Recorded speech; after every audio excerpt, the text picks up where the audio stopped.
The research ship Gentle Current floated dead in space like a broken toy.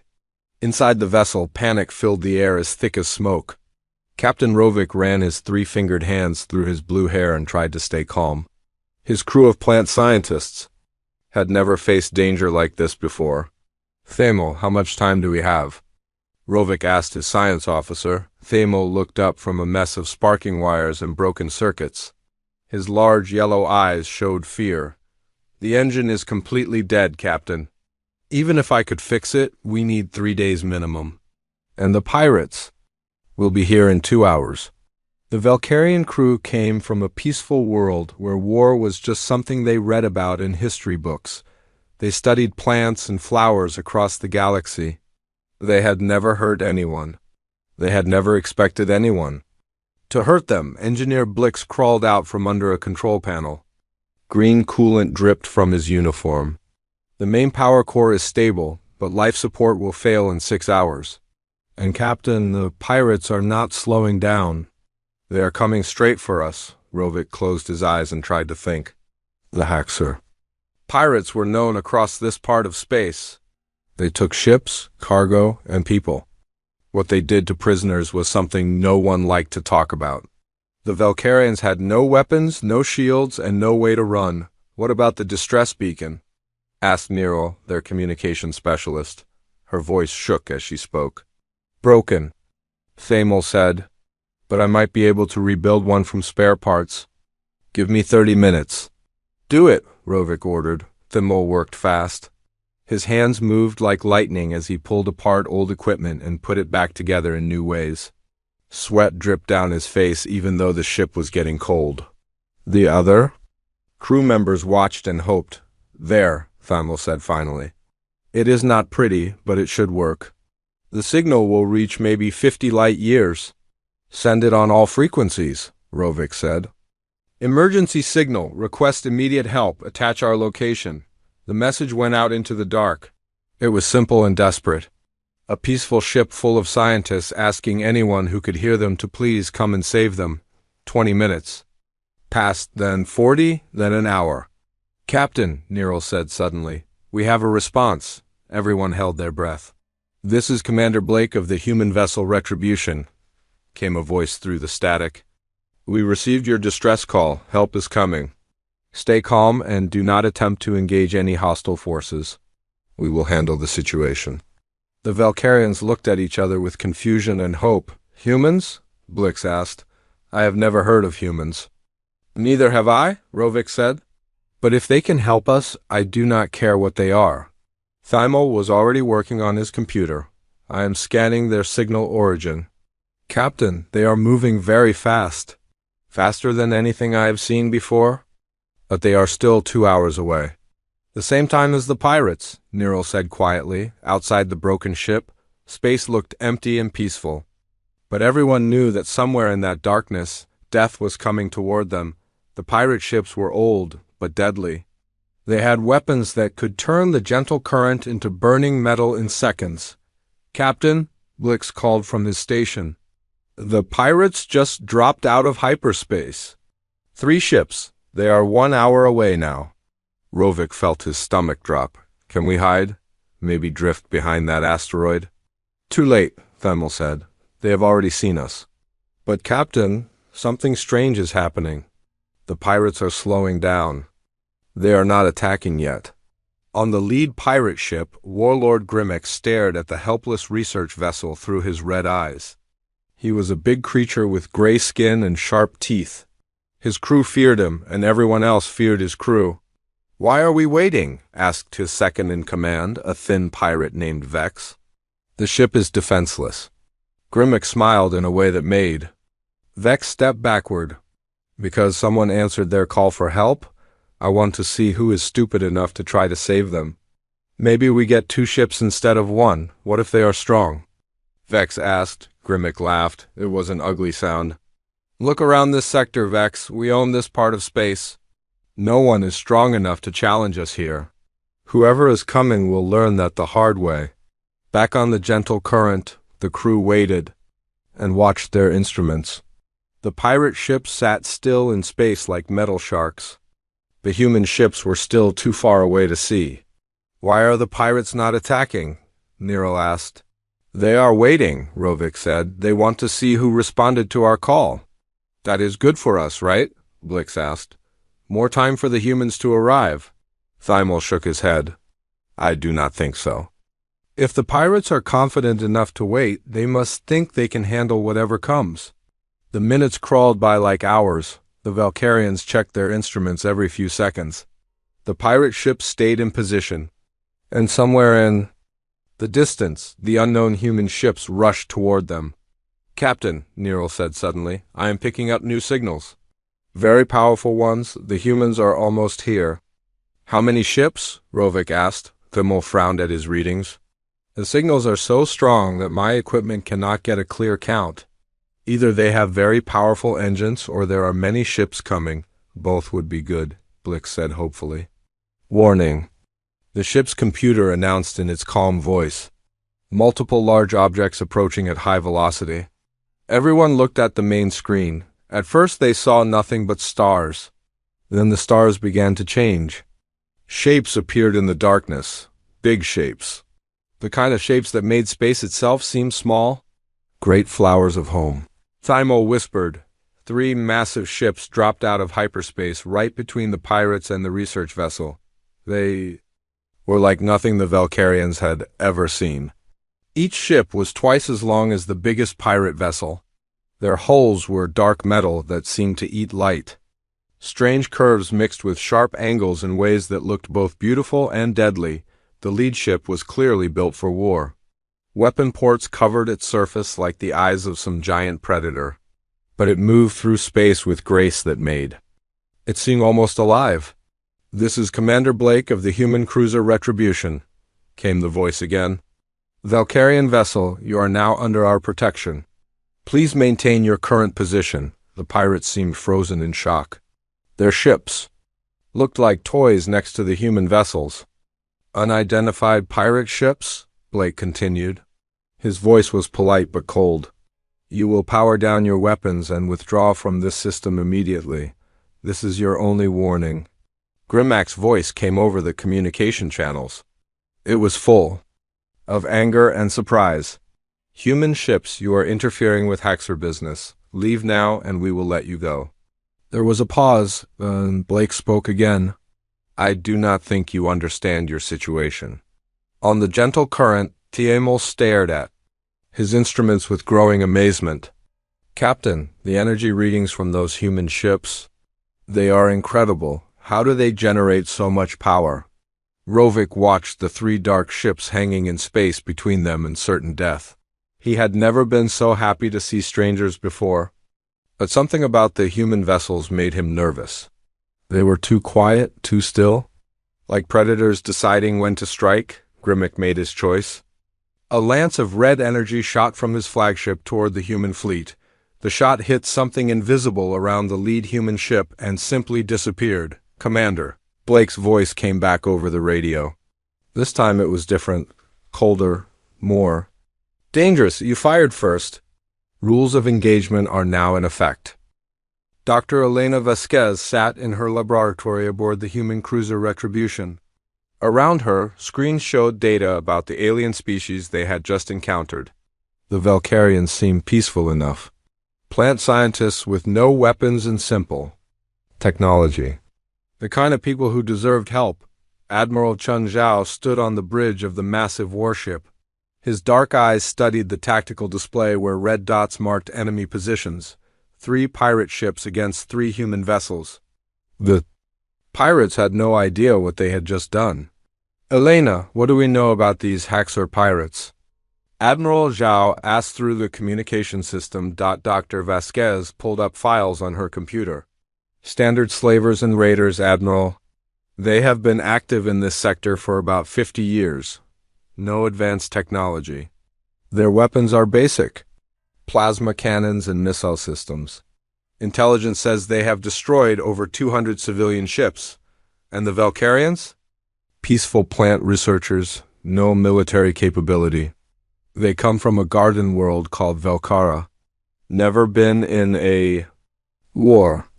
"Admiral, They are exactly the kind of people we swore to protect, Admiral Zhao nodded. When humanity had first reached the stars, they found a galaxy full of both wonders and horrors. Species like the Valkyrians reminded them why they built ships. Like the Retribution? Commander Kane, Admiral Zhao said to the captain of his flagship, you heard the pirate warning shot. Your ship, your rules of engagement. Captain Marcus Kane was a calm man with gray hair and steady hands. He had fought in the Void Wars, where humanity learned what real monsters looked like. These pirates were nothing compared to what he had faced before. Weapons, target the smallest pirate vessel, Kane ordered. Single plasma cannon shot. Make it clean. Target locked, sir, replied Lieutenant James Crawford from the tactical station. Plasma cannon ready. Fire. The Retribution's main weapon. System activated for exactly 1 second. A blue-white beam of pure energy reached across space and touched the pirate escort ship. The vessel simply vanished. One moment it was there. The next moment there was only empty space and a cloud of glowing particles. On the gentle current, the Valkyrian crew watched in total silence. Did you see that? Nero whispered. Thymel checked his instruments 3 times. The pirate ship is gone, completely gone. Not destroyed, not broken apart. Gone. Captain Rovik felt something cold crawl up his spine. How much power would that take? More than our entire planet generates in a year, Blick said quietly. The remaining pirate ship sat frozen in space. Inside the flagship, Grimek stared at the spot where his escort ship used to be. His gray skin had turned pale. Vex, he said slowly. Tell me that did not just happen. Vex looked at his instruments with shaking hands. Sir, the escort ship is completely destroyed. No debris, no energy signature. It is just gone. How? Grimek demanded. I do not know, sir. The human weapon completely vaporized it. Captain Rebecca Torres sat in the command chair of the human destroyer Vengeance. She was younger than Kane, but just as experienced. Her ship was smaller than the Retribution, but built for speed and precision strikes. Pirate vessels, Torres said into her communication system. This is Captain Torres of the destroyer Vengeance. You have 30 seconds to power down all weapons. And surrender. If you do not comply, you will be destroyed. No exceptions. Her voice was calm and professional. She could have been ordering coffee instead of threatening to kill everyone in the pirate fleet, Grimek tried to think. His remaining ships still outnumbered the humans. His weapons were still functional. Maybe the humans only had 1 shot like that. Maybe they were bluffing.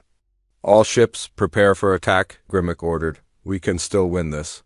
But Vex was no longer thinking about winning. He was thinking about staying alive. Against Grimac's orders, he launched every fighter craft from the flagship.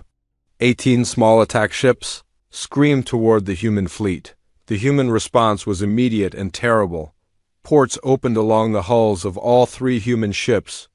Dozens of small weapons emerged like the eyes of some metal insect. The point defense. Systems tracked each incoming fighter with perfect precision. 18 fighters attacked. 18 fighters died. The human weapons fired 18 times and never missed. Not once. The space between the fleets filled with burning wreckage and floating bodies. Impossible, Grimek breathed on the gentle current. Captain Rovik watched the slaughter with growing horror. The humans had not even used their main weapons.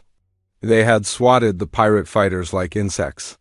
Thamel, Rovik said quietly, are we recording this? Yes, Captain, but I do not think anyone will believe it. Engineer Blick stared at his power readings. Captain, those human ships are barely using any energy. Whatever they just did, it was easy for them.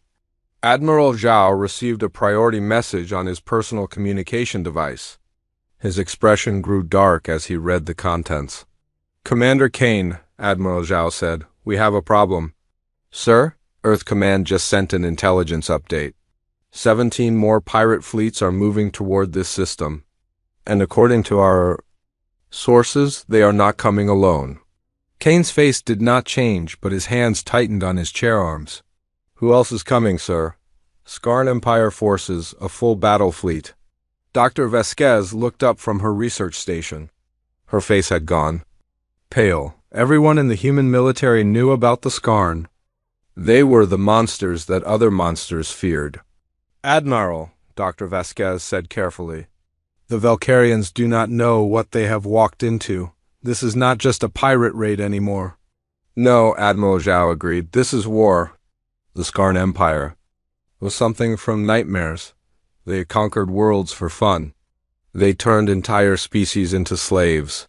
Their ships were living creatures that fed on death and suffering. In all the galaxy, only humanity had ever fought them and survived. Captain Torres opened a channel to both remaining pirate ships. Attention pirate vessels. New intelligence indicates you are working with the Skarn Empire. This changes our response protocol. Grimac's blood turned to ice. The Skarn had promised him easy prey and safe hunting grounds. They had not mentioned anything about humans. We surrender, Grimmac said quickly. We will leave immediately. Negative, Torres replied. You are allied with an enemy of humanity. Surrender is no longer an option. The two remaining pirate ships tried to run. They engaged their engines and turned away from the human fleet as fast as they could move. They made it exactly 12 seconds. The Retribution and Vengeance fired together, 2 perfect shots from their main weapons. 2 more pirate ships became clouds of glowing particles. Space was quiet again. Valkyrian vessel, Commander Kane said gently. You are safe now, but we need you to move away from this system immediately. Things are about to become very dangerous here. Captain Rovik found his voice. Commander Kane, what is the Skarn Empire? There was a long pause before Kane answered. They are the reason we built ships like this, Kane said finally. And they are coming. On his instruments, Elfimo detected massive energy signatures dropping out of hyperspace at the edge of the system. Lots of them, too many to count.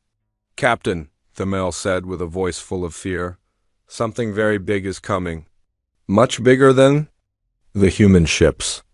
Admiral Zhao studied the tactical display as enemy contacts appeared one by one, Skarn dreadnoughts, bioships that could eat planets, and leading them all something that made his blood run cold. Elena, Admiral Zhao said quietly, please tell me that is not what I think it is. Dr. Vasquez checked her readings twice.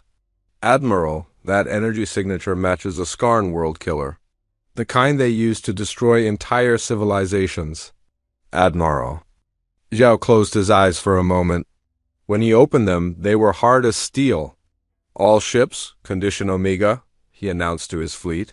Authorization given for full operational capacity. Time to show them why Earth survived the Void Wars. Around the 3 human ships, space began to change. Hull plates shifted and moved. Hidden weapon systems emerged from inside the vessels. Energy readings climbed toward levels that broke Valkyrian instruments, Captain Rovik realized with growing terror that everything they had seen so far had been the humans holding back. Now they were getting serious. The transformation of the human ships was something no Valkyrian had words to describe. What had looked like 3 powerful warships became something else entirely. Something that belonged in the nightmares of every peaceful species in the galaxy. Commander Kane stood on the bridge of the Retribution as his ship came alive around him. Weapon systems that had been hidden inside the hull extended outward like the claws of some metal beast. Power cores that had been running at minimum capacity began to sing with deadly energy. All stations report ready, sir, Lieutenant Crawford announced from his tactical position. Very good, Kane replied. His voice was calm, but everyone on the bridge could feel the change in him. This was no longer a rescue mission. This was war. Dr. Elena Vasquez watched her instruments with growing amazement and fear. The energy readings from their own ships were climbing beyond anything she had thought possible. These vessels had been designed to fight things much worse than pirates. Elena, Admiral Zhao said over the communication system, how long until the Skarn fleet arrives? 15 minutes, Admiral. The lead ships are already at the edge of sensor range, and the world killer? Dr. Vasquez checked her readings again, hoping she was wrong. 20 minutes behind the main fleet. Admiral, if that thing gets close to an inhabited system, billions will die. On the gentle current, the Valkyrian. Crew watched the human ships change and tried to understand what they were seeing. Engineer Blix had given up trying to measure the energy output. His instruments simply displayed error messages. "Captain," Thermil said quietly, "I think we made a mistake." "What do you mean?" Captain Rovik asked. "We called for help." "But I do not think these humans are rescuers. I think they are something else entirely." Communications Officer Nero looked up from her station with wide yellow eyes. "Captain, I am picking up transmissions from the approaching fleet. The language is unknown, but the tone is threatening." "Put it through the translator," Rovik ordered. The alien voices that came through the speakers made everyone on the bridge step backward. They were filled with hunger and malice. The words spoke of conquest and feeding and the joy of causing pain to weaker beings. "Turn it off," Rovik said quickly, but they had heard enough. Whatever was coming toward them was worse than pirates. Much worse. Captain Rebecca Torres sat in her command chair as the Vengeance completed its transformation. Her ship was built for speed and stealth, but it carried enough firepower to level a city. The third human vessel, the destroyer Prometheus, moved into position on their flank. "Captain Torres," came the voice of Commander Lisa Park from the Prometheus. "My ship is ready for combat operations." "Acknowledged, Prometheus," Torres replied. "Stay close to the Retribution. When this starts, it is going to get very messy very quickly." The first Skarn ships appeared on long-range sensors. They were nothing like the clean metal vessels that humans built. These ships were grown rather than constructed. Living creatures bred for war and shaped by genetic engineering into mobile weapons of terror. Admiral Zhao studied the enemy formation as it approached. 12 dreadnoughts, each one larger than his entire fleet. Dozens of smaller bioships that moved like hungry sharks. And behind them all, the massive shape of something that could end worlds. "Elena," Admiral Zhao said, "remind me what we know about Skarn tactics." Dr. Vasquez pulled up files on her computer. "They prefer overwhelming force, Admiral. They like to terrify their enemies into surrender before fighting begins. Their ships regenerate damage over time, and they feed on the life force of their victims to grow stronger, and their weaknesses? They are overconfident. They have never fought an enemy that could match their firepower. And Admiral, they have never fought humans before." The Skarn fleet moved through space like a plague. Each ship pulsed with organic light. Strange growths covered their hulls like tumors. They broadcasted fear on psychic frequencies that made most species lose the will to fight. The human crews felt the psychic pressure but ignored it. Humanity had learned to fight monsters by becoming something worse than monsters. Fear was just another weapon, and they had seen much scarier things than the Skarn. "All ships," Admiral Zhao announced on the fleet channel. "The enemy is attempting psychic warfare. Mental shields are active. Do not let them into your heads." Warlord Kresh commanded the Skarn fleet from his flagship, the Bone Crusher. He was a creature of nightmares, standing 3 meters tall with skin like black leather and teeth like broken glass. His species had conquered 17 star systems without ever losing a single battle. "What are those ships?" Kresh asked his tactical officer, a smaller Skarn named Dex. "Unknown design, Warlord, but they appear to be mechanical rather than grown." "Primitive," Kresh laughed, a sound like grinding metal. "Machines cannot stand against the power of life. These humans will feed our ships well." The Skarn fleet spread out into attack formation. Each dreadnought began charging its bioweapons. Energy cannons that fired concentrated death. Missile launchers that bred their ammunition inside living tubes. Boarding pods filled with Skarn. Warriors ready to tear their enemies apart with bare claws. "Warlord," Dex reported, "the human ships are not running. They are moving into combat formation." Kresh studied the tactical display with growing interest. Most species fled when they saw a Skarn fleet. These humans seemed to be preparing for battle. "How refreshing," Kresh said. It has been too long since we faced an enemy with courage. Send them a message, Dex. Tell them they have one chance to surrender before we tear them apart. The message came through on standard frequencies. The translation software turned the Skarn words into something that humans could understand, but it could not remove the cruelty and hunger from the tone. "Human vessels," came the alien voice. "You face the Skarn Empire. We are death incarnate. We have destroyed civilizations that lasted for millions of years. Surrender now, and we will make your deaths quick." Commander Kane listened to the message, with no expression on his face. When it ended, he opened the reply channel. "Skarn Fleet," Kane said in his calm, professional voice. "This is Commander Kane of the human cruiser Retribution. You are threatening civilians under our protection. Withdraw immediately or face the consequences." There was a pause, then Kresh's laughter filled the communication channel. "Human," Kresh said, "you amuse me. 3 small ships against the might of the Skarn Empire. Very well, we will destroy. You slowly so you can watch your friends die first." "Admiral," Kane said to Admiral Zhao, "permission to engage?" "Granted," Admiral Zhao replied. "Show them what happens when they threaten innocents." The human fleet moved forward. 3 ships against 12. It should have been suicide. But the Skarn had never fought humans before. The Retribution fired first.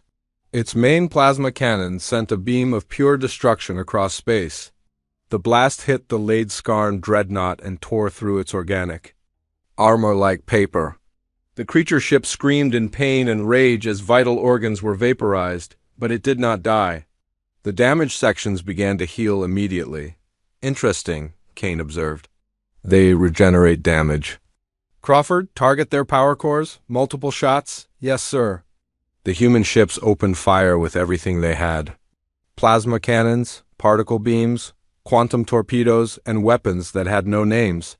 The space between the fleets filled with deadly light. The Skarn returned fire with equal fury. BO cannons launched streams of acidic death. Living missiles that screamed as they flew toward their targets. Energy weapons that tried to drain the life from human crews. But something was wrong. The human ships should have been overwhelmed. In seconds, instead they fought like equals. Their shields held against attacks that should have destroyed them. Their weapons carved through Skarn armor that had never been penetrated. "How are they doing this?" Dex asked in disbelief. Warlord Kresh watched 2 of his dreadnoughts take critical damage from human fire. This was not how battles were supposed to go. The Skarn were supposed to be unstoppable. "All ships, focus fire on the largest human vessel," Kresh ordered. "Destroy it now." 8 Skarn dreadnoughts turned their weapons on the Retribution. The combined firepower was enough to crack a moon. The human ship vanished inside a cloud of explosions and deadly energy. When the light faded, the Retribution was still there, damaged but functional, fighting back with weapons that grew more deadly by the minute. On the gentle current, Captain Rovik and his crew watched the battle with amazement and terror. The human ships were outnumbered 4-1, but they were winning. "How is this possible?" Neril whispered. Thymel studied his sensor readings with growing understanding. "Captain, the human ships are not just fighting the Skarn. They are learning from them. Each attack makes them stronger." "What do you mean?" "Their shields adapt to new weapons. Their computers analyze enemy tactics and develop counters." "Captain, these ships are designed to fight enemies exactly like the Skarn." "Engineer." Blix looked up from his station with fear in his eyes.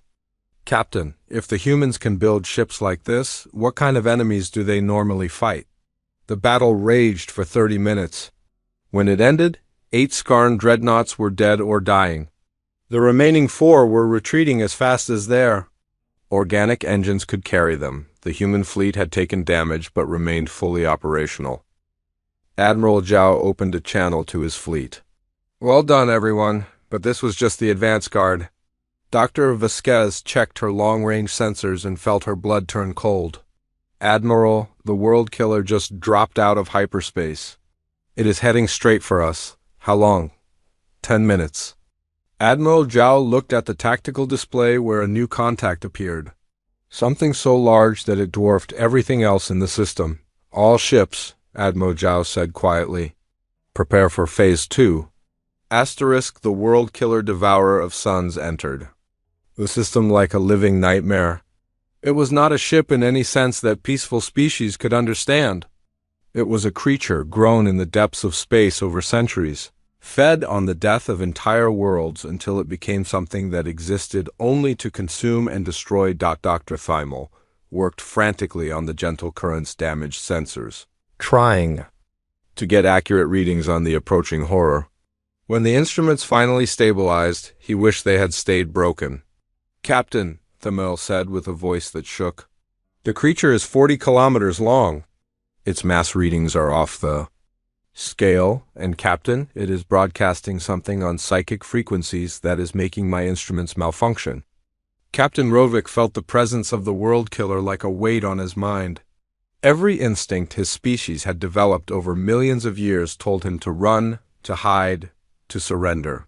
The thing approaching them was death incarnate. "How do the humans stand it?"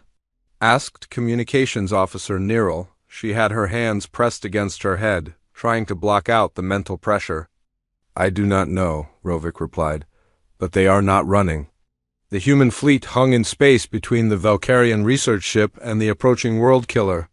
3 vessels that looked tiny compared to the monster bearing down on them. But they did not retreat. They did not even seem afraid.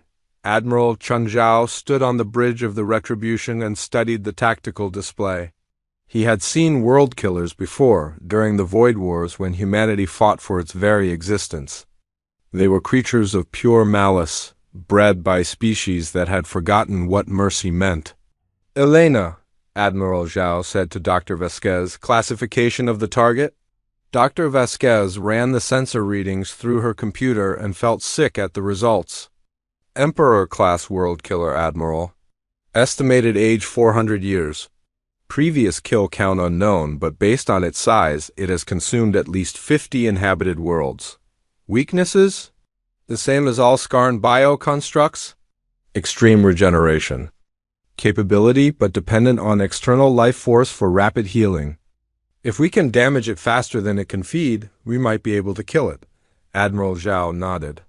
Might was not the kind of odds he preferred, but they had faced worse during the war that had forged humanity into what it was today, aboard the world killer. Something that had once been Skarn, but was now much more observed the approaching human ships. Emperor Vorthak had merged with his vessel centuries ago, becoming part of the living weapon. His consciousness filled every meter of the creature's body. The psychic scream that emanated from the world killer was meant to paralyze prey with terror. Most species collapsed into gibbering madness when faced with the full psychic might of an Emperor-class bioship. But the human ships continued forward without slowing. "Interesting," Vorthak thought to himself. "These creatures have some resistance to fear. No matter, I will simply tear them apart with physical force." The world killer began to change as it approached. Weapon ports opened along its massive hull like hungry mouths. Biocannons that could sterilize continents swiveled toward the human fleet. Launch tubes filled with organic missiles that carried planet-killing viruses prepared to fire. Commander Kane stood on the bridge of the Retribution and watched the enemy approach. The world killer was larger than most asteroids and infinitely more dangerous. But Kane had fought in the Siege of Terra, where humanity made its final stand against creatures just like this one. "All stations, combat alert," Kane announced. "Enemy is an Emperor-class world killer. Full combat protocols are in effect." Lieutenant Crawford checked his weapon systems one final time. "Sir, all weapons show ready. Plasma cannons at maximum charge. Quantum torpedoes loaded. Point defense systems online." "Very good. Crawford, when we engage, target the creature's sensory organs first. We need to blind it before it can coordinate an attack." The world killer opened fire from a distance of 50,000 kilometers. Streams of bioplasma that burned hotter than stars reached across space toward the human fleet. Each shot carried enough energy to melt a city. The human ships scattered like leaves in a hurricane. Their engines pushed them to accelerations that should have crushed their crews. But advanced inertial dampeners kept the humans conscious and, fighting Dr. Rebecca Torres pushed the Vengeance through a series of evasive maneuvers that would have been impossible for any normal ship. Her destroyer danced between plasma beams like a fighter craft, closing the distance to the World Killer. "Prometheus, follow my lead," Torres ordered. "We go for the sensor clusters on the creature's upper hull." Commander Lisa Park acknowledged. From the third human ship, "Understood, Vengeance. Beginning attack run now." The two smaller human vessels dove toward the World Killer like hawks attacking a dragon. Their weapons fired continuously, sending streams of destruction toward the bioship's most vulnerable points. The creature's hide was thick armor grown from genetic templates stolen from 1,000 extinct species. But human weapons had been designed specifically to penetrate skarn defenses. Plasma cannons burned through organic armor. Quantum torpedoes phased through defensive barriers and exploded inside vital organs. Emperor Vorthak felt pain for the first time in decades. These humans were actually hurting him. Their weapons cut deeper than anything he had faced since the war that had made him into a world killer. Impossible, Vorthak thought. No species has technology advanced enough to threaten me. But the evidence was burning through his hull. Human weapons were not just advanced, they were specifically designed to kill creatures like him. As if the humans had fought world killers before and learned how to destroy them. The Retribution moved into position above the bioship and opened fire with its main weapons. Plasma beams that could vaporize mountains carved through the world killer's upper hull. But the creature was so large that even critical damage looked minor from a distance. "Crawford, damage report on the target," Kane ordered. "Sir, we have penetrated the outer hull in 17 locations. Internal organs are taking damage, but the creature is regenerating faster than we can destroy tissue. And then we need to hit it harder," signaled the fleet. Synchronized attack on the primary nerve cluster. The three human ships coordinated their attack with precision that spoke of long experience fighting together. All weapons fired at exactly the same moment, focusing their combined power on a single point. Deep inside the world killer's body, the explosion lit up space like a new star. When the light faded, a massive crater marked where the creature's main sensory organ had been. Emperor Vorthak screamed in rage and pain. The psychic blast was so powerful that it shattered instruments on the gentle current. But the human ships continued their attack without pause. "Now I understand," Vorthak thought as his vision cleared. "These are not just any humans.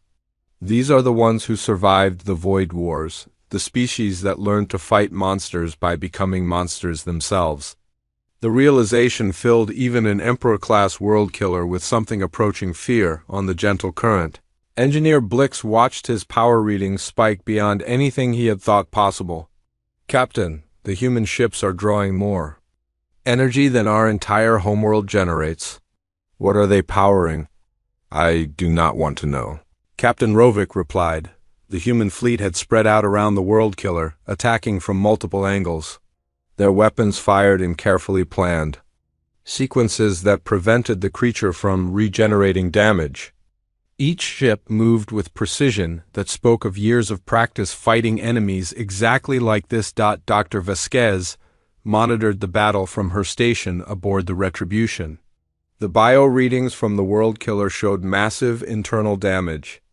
But the creature was still dangerous, still capable of destroying entire star systems if it escaped. "Admiral," Dr. Vasquez reported, "the creature is trying to withdraw. It knows it cannot win this fight." "Not acceptable," Admiral Zhao replied. "We cannot let it escape to threaten other innocent species. All ships execute Protocol 7. Commander Kane felt a chill run down his spine.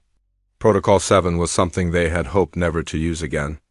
It was a tactic developed during the darkest days of the Void Wars, when humanity learned that sometimes the only way to save lives was to become something terrifying. "All hands, prepare for Protocol 7 execution," Kane announced to his crew. "This is not a drill." The three human ships moved into a precise triangular formation around the wounded world killer. Their weapon systems synchronized in a way that created interference patterns in space itself. What happened next was something no Valkyrian had words to describe. The human ships did not just attack the world killer. They began to systematically dismantle it, piece by piece, organ by organ, keeping it alive and conscious while they tore it apart with surgical precision. Emperor Vorthak had caused the death of billions of innocent beings during his long existence. Now he experienced something he had never felt before. He learned what it was like to be prey. The human attack was not driven by anger or revenge. It was calculated, professional, the methodical elimination of a threat to galactic peace. But to the Valkyrians watching in horror, it looked like something much worse. It looked like humans enjoyed it. The world killer died slowly, unable to regenerate fast enough to survive the coordinated assault. Its psychic screams faded to whispers, then to silence. When it was over, the three human ships hung in space, surrounded by the drifting remains of something that had terrorized the galaxy for centuries. "Target eliminated," Commander Kane reported to Admiral Zhao. "All human vessels report minimal damage." On the gentle current, the Valkyrian crew sat in stunned silence. They had called for rescue. Instead, they had witnessed something that would haunt their dreams for the rest of their lives. "Captain," Themel said quietly, "what kind of species builds ships capable of killing gods?" Captain Rovik had no answer. But he was beginning to understand that humanity was not what they appeared to be. These were not just advanced aliens with powerful weapons, these were the apex predators of the galaxy. And now they knew exactly where to find Valkara, ******** in the aftermath of the battle. Space fell silent, except for the gentle hum of the human ship's engines. The debris field that had once been an Emperor-class world killer drifted past the gentle current like the ashes of a burned nightmare. Engineer Blix had finally managed to get accurate readings on the human vessels, and what he discovered made his 3 hearts skip beats. The energy signatures he was detecting suggested that the human ships had been operating at less than 30% of their total capacity during the entire battle. "Captain," Blix said with a voice barely above a whisper, "these ships are not just powerful. They are holding back most of their power. What we just witnessed was them being gentle." Captain Rovik felt something cold settle in his stomach. If that had been gentle, what did human warfare actually look like? Dr. Elena Vasquez sat in her laboratory aboard the Retribution, compiling her report on the encounter. Around her, screens displayed data about Skarn biology, Valkyrian culture, and the tactical analysis of the battle they had just won. But her mind kept returning to one disturbing fact. The Skarn had been too confident. They had attacked without hesitation, as if they expected easy victory. That suggested they had never encountered humans before, which meant they had no idea what they were facing. Most species in this part of the galaxy probably had no idea what humans were capable of. "Admiral," Dr. Vasquez said through the communication system, "we need to discuss the implications of what just happened." Admiral Chen Zhao stood on the bridge, watching the tactical display where the last Skarn survivors were fleeing the system. As fast as their damaged ships could carry them, they would spread word of this defeat throughout their empire. That could be either very good or very dangerous. "What are your concerns, Elena?" Admiral Zhao asked. "The Valkyrians witnessed everything, Admiral. They saw us destroy a world killer using tactics that most peaceful species would consider monstrous. They are going to have questions we may not want to answer." Admiral Zhao nodded slowly. This was always the problem when humans encountered innocent species. How do you explain that the galaxy's greatest protectors were also its most dangerous predators? Commander Kane opened a communication channel to the gentle current. His voice was as calm and professional as always, but there was something different about it now, something that made Captain Rovik's skin crawl. "Valkyrian vessel, this is Commander Kane. The immediate threat has been eliminated. Are you in need of assistance with repairs?" Captain Rovik looked around his bridge at his terrified crew. They needed repairs, but they also needed to understand what they had just witnessed. "Commander Kane," Rovik said carefully, "we are grateful. For your help. But we have questions about what we saw here today. There was a pause before Kane replied. What kind of questions, Captain? You fought the Skarn as if you had experience with them before. Your weapons seemed specifically designed to kill their bioships. And your tactics suggested you have faced world killers in the past. Another pause, longer this time. Captain Rovik, Kane said finally, would you and your senior officers like to come aboard our ship? I think it is time you learn some things about the galaxy you live in. An hour later, Captain Rovik, Science Officer Thymel, and Engineer Blix found themselves in the conference room of the human cruiser Retribution. The room was smaller than they had expected, designed for efficiency rather than comfort. But what drew their attention were the displays on the walls, star maps showing human patrol routes that covered half the galaxy, combat records dating back decades, and images of creatures that made the Skarn look like harmless pets. Dr. Vasquez entered the room carrying a cup of what smelled like some kind of stimulant drink. She looked tired but alert, like someone who had worked through many long nights. Gentlemen, Dr. Vasquez said as she sat down across from them, what I'm about to tell you is not classified information, but it is not widely known either. Most peaceful species prefer not to think about it. Admiral Zhao joined them, still wearing his combat uniform. Up close, the Valkyrians could see scars on his hands and face, old wounds from battles they could not imagine. Captain Rovik, Admiral Zhao began. How much do you know about galactic history? We know the major civilizations, Rovik replied. The peaceful trading networks, the scientific alliances, the cultural exchanges. We know about the Skarn Empire, but they have never attacked our sector before. And how do you think those peaceful civilizations have managed to survive with predators like the Skarn in the galaxy? Rovik thought about that question. His species had always assumed that evil empires simply stayed in their own territory, leaving peaceful worlds alone. But that made no sense when he thought about it logically. Someone has been protecting them, Rovik said slowly. Someone has been hunting the predators, Admiral Zhao corrected. For the past 200 years, human fleets have patrolled the galaxy. We seek out aggressive species and eliminate them before they can threaten innocent civilizations. Engineer Blix leaned forward in his chair. You hunt them? Like the Skarn? The Skarn are just one of many threats we deal with, Dr. Vasquez said. There are worse things in the dark between the stars. Much worse. She activated a holographic display that showed images the Valkyrians had never seen before. Creatures of metal and flame that devoured entire star systems, hive minds that turned other species into living weapons, machine intelligences that considered organic life a disease to be eliminated. During what we call the Void Wars, Dr. Vasquez continued, humanity encountered something that nearly destroyed our entire species. We call them the Devourers.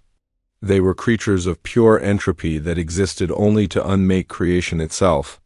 The images showed human worlds burning, fleets of Earth ships fighting desperate battles against enemies that looked like holes torn. In reality itself, we were losing, Admiral Zhao said quietly. Our weapons could not hurt them. Our defenses could not stop them.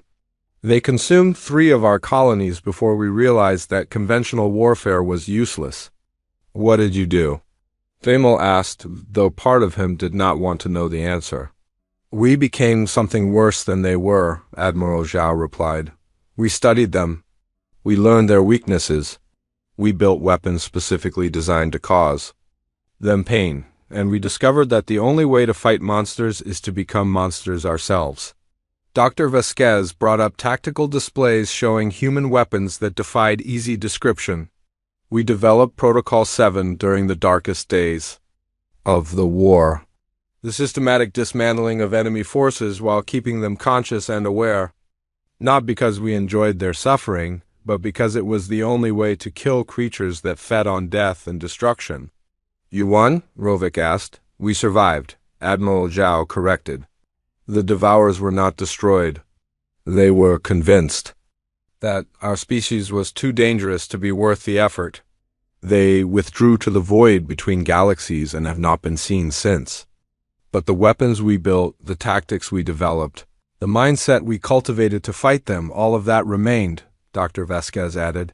We had become something that other predator species feared, so we decided to use that for a good purpose. The conference room fell silent as the Valkyrians absorbed this information. Their rescuers were not peaceful explorers who happened to have powerful ships. They were apex predators who had chosen to protect the innocent by hunting the guilty. The galaxy, Admiral Zhao continued, the one where peaceful species can conduct research and trade without fear, exists because humanity patrols the darkness. We seek out threats and eliminate them before they can harm anyone else. But how do you decide who is a threat? Blix asked. The same way you decide which plants are weeds in your gardens, Dr. Vasquez replied. We observe behavior patterns. Species that attack civilians, enslave other races, or destroy worlds for pleasure are marked for elimination. We have been very thorough over the past 2 centuries. Commander Kane entered the conference room, having finished securing his ship. He looked at the 3 Valkyrians with something that might have been sympathy, Captain Rovik, Kane said. I know this is difficult to understand.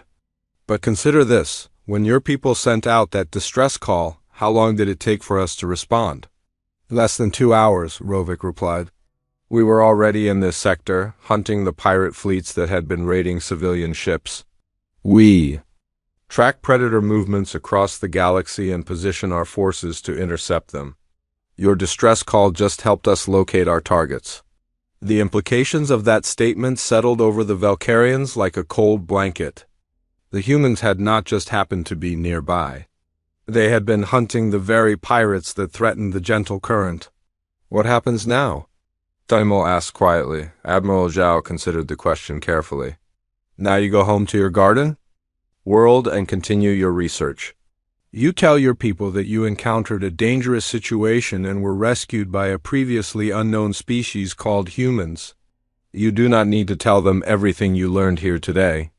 And if we do tell them, Rovik asked, then they will lose sleep knowing that their safety depends on the mercy of creatures like us, Dr. Vasquez said sadly. Most peaceful species prefer not to think about the darkness between the stars. It is better for everyone if they can focus on beauty and growth and discovery.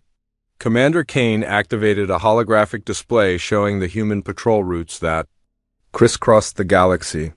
Captain Rovik, your world is now under our protection. Our ships will pass through your system regularly to ensure your safety. But you will probably never see us unless something threatens you. Because you will be in the dark hunting the things that hunt us, Rovik said with growing understanding. Exactly. As the Valkyrian officers prepared to return to their ship, Admiral Zhao had one final thing to tell them. Captain Rovik, if you ever encounter another species in distress, remember what you learned here today.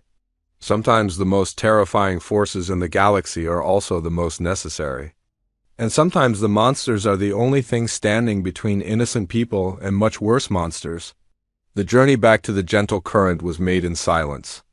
As their shuttle approached their damaged research vessel, Captain Rovik looked back at the 3 human warships and finally understood what he was seeing. These were not rescue ships.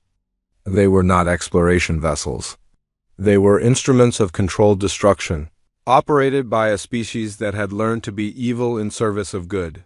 The repairs to the gentle current took 6 hours.